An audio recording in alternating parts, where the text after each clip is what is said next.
got two kids that I have to take care of, and I had to keep strong for them, And I also have a job. I've got a job.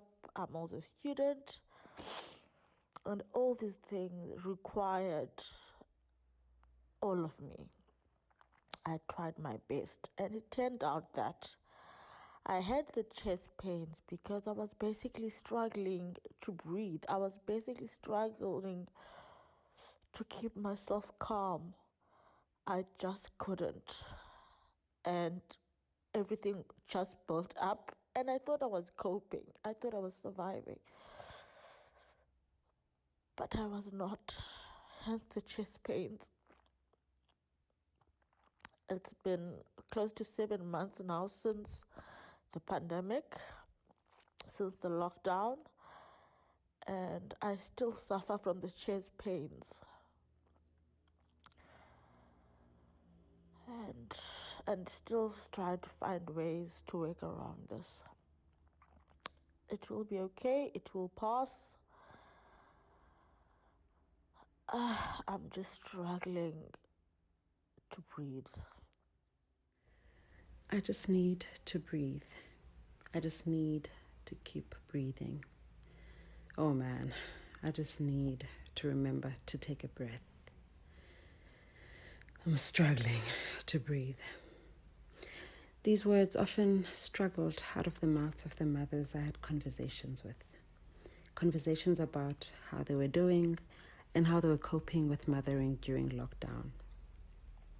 They couldn't breathe.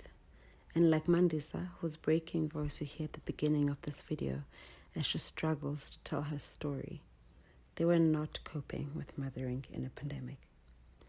This presentation is born out of conversations with Mandisa, Vangile, and Pindile, 3 mothers who all have toddlers, and they also have full-time jobs, and have had to navigate their different roles during the lockdown in South Africa. Initially, I was interested in how working mothers like myself navigate working from home and doing childcare in a context where their key support structures were unavailable. Their stories resonated with that of many women around the world as they tried to navigate life in a pandemic. Similar to the stories we read in new academic blogs about the pandemic, particularly with regards to the burdens on mothers to take care of their children, take on the supervision of schoolwork when schools were closed, whilst also making sure that the house is clean and there are cooked meals. For comic relief, some of us also watched TikTok videos that portrayed the realities of mothers working from home. Screen time battles, hiding from the children, the husband who worked in peace whilst the mother had a toddler strapped to her leg, the extra mental workload mothers carried even when they had supportive partners. And my favorite, the toddlers who raced their mothers to their Zoom call meetings to greet. As Vangile said, the kids struggled with the idea of us working from home. Mommy and daddy being home means playtime, right? So in the first months of lockdown, they would interrupt almost on the daily, said Vangile. It was hard to find rhythm with the new changes for the mothers, their children, as well as for the couples who had to rethink and re-strategize their approach to childcare. To sum up her experience, Pindile said, "The one thing that had me breathing through the wound during the lockdown is balancing motherhood and work."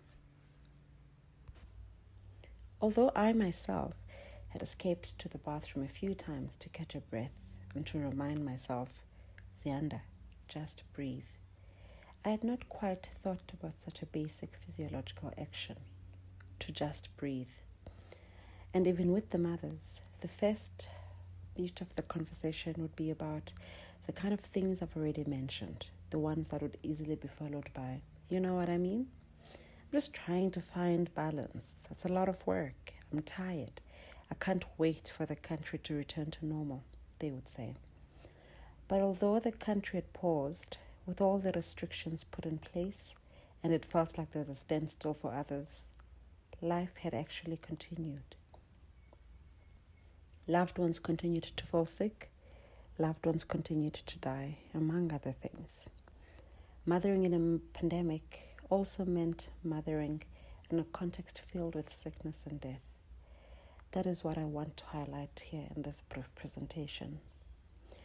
Mandisa's mothering in a pandemic was shaped by a life that did not pause, even though shops were closed and she could only go shop for essential goods and only get essential services. But her husband was also quarantined in a foreign country. Her father, who had been diagnosed with cancer, passed away during the lockdown. And so in the midst of everything, she had to apply for permits, travel, make funeral arrangements, work, attend to her postgraduate studies, and care for her 2 children. For various reasons, Pindele's mother and her siblings had to relocate to a different province, leaving her and her partner without a huge part of their support structure. Vangile, on the other hand, resigned from her job and started a new job, all during a pandemic. My father, and then later my uncle, passed away during the lockdown. And so in the midst of everything, my full-time job, my PhD studies, and mothering, I had to attend to a funeral. Although it came in different forms, there was loss.